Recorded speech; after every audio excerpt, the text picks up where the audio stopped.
náà lágbára Ọlọ́run ní fún ìgbé wálẹ̀ yóò ní ṣàmàlà ọ̀gbẹ́jà.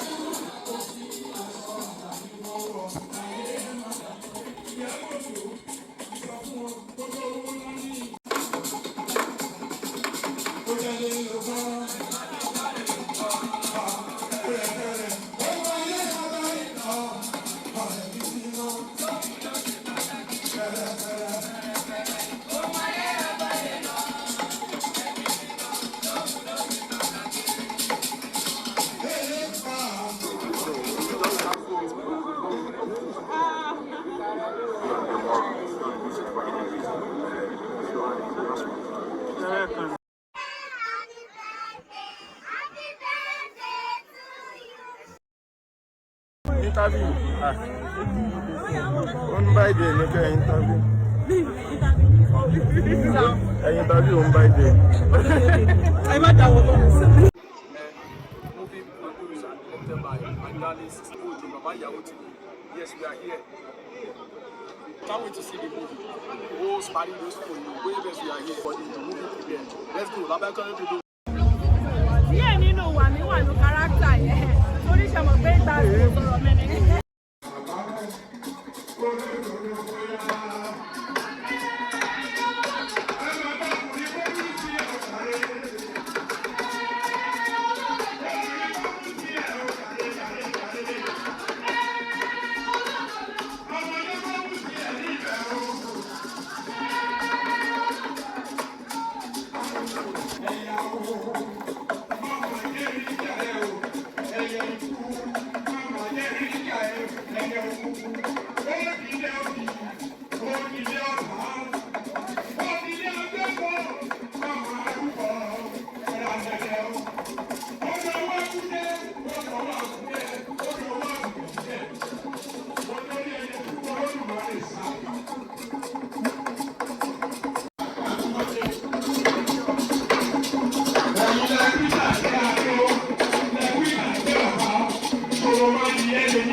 Biden.